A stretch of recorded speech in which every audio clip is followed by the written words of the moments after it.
Bonjour. Autodidacte de la psy, j'ignore quel est le psychologue qui a eu cette idée. Et j'ai oublié qui est le formateur qui m'en a expliqué le principe, mais je leur suis très reconnaissant. Ingénieur, jusqu'alors assez allergique aux tests, j'ai trouvé intéressante la démarche proposée et mon relationnel en a été grandement facilité.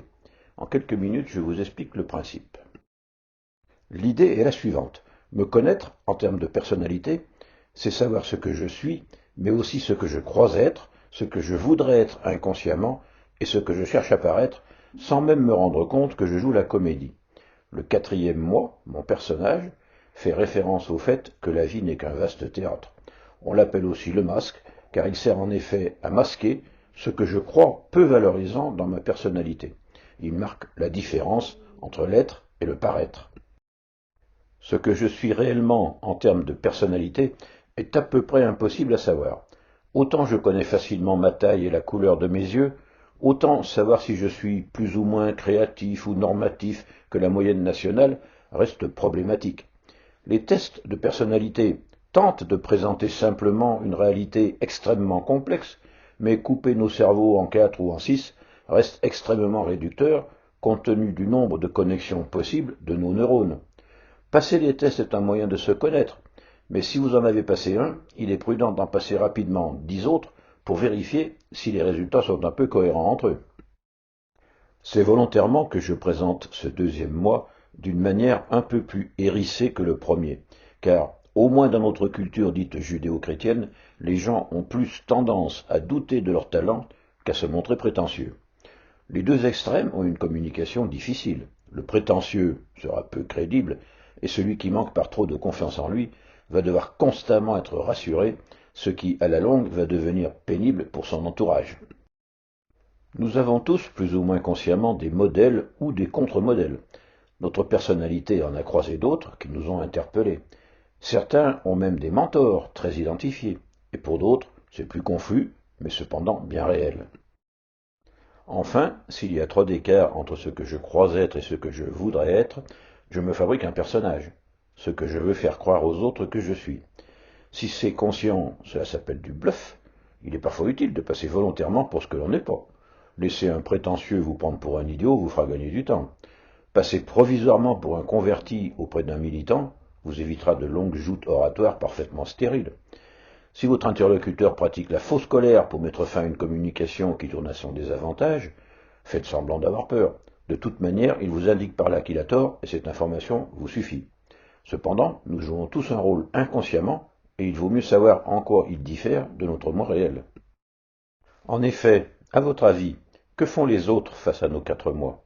Réponse, ils vont bien sûr tenter de trouver notre moi réel caché derrière notre masque.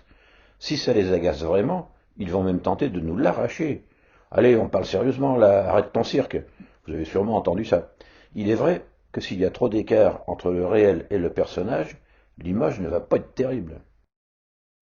Pour améliorer notre image à partir de la théorie des 5 mois, il convient donc de mieux nous connaître avec plusieurs méthodes connues, le coaching, les tests, les bilans de compétences et autres 360 degrés, mais la plus efficace consiste à observer comment nos interlocuteurs réagissent à nos propos.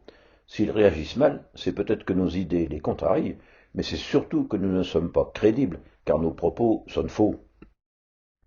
Quand je sais à peu près qui je suis, commence alors une grande démarche de négociation entre mon moi réel et mon moi idéalisé. Démarche dans les deux sens. Me connaissant bien, je peux tirer parti de mes points forts et me montrer très assertif sur mes qualités. Mes points faibles, je les accepte et je cesse de faire semblant. Revoir ses ambitions à la baisse est aussi un moyen de parvenir à la sérénité et de se réconcilier avec son entourage.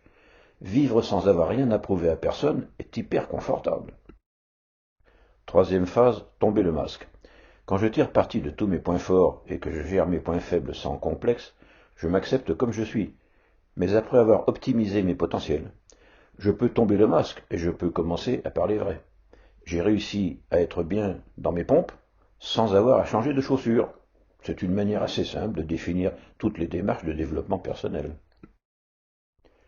Toute bonne idée poussée à fond devient une bêtise. Je ne suis donc pas d'avis de tuer l'ego, mais juste de l'objectiver un peu. La vie sociale étant ce qu'elle est, Il est même fortement recommandé de garder une panoplie de masques pour négocier avec vos semblables, voire même comme celui de gauche sur la diapo, un masque à 3 faces. Plus votre interlocuteur est un manipulateur, et plus votre personnage devra être ambigu et sophistiqué. Manipuler honnêtement un manipulateur pervers relève de la légitime défense. Par contre, il est fondamental de bien savoir quand on est vrai et quand on joue. En gros, ça consiste à contrôler mieux l'inconscient, et ça passe par une bonne connaissance de soi, CQFD. Il ne m'appartient pas de conclure, car décider de mieux se connaître implique d'y consacrer un peu de temps et quelques neurones. Attention quand même, si vous êtes en couple, les couples se forment sur un deal entre deux images de gens qui ne se connaissent pas ou peu. Si les images étaient trop loin du réel, ça pète avec le temps. Et si un seul des deux change par trop son image, ça casse le deal. Bon, si pas clair, je vous laisse en diapo suivante ma carte de visite actualisée.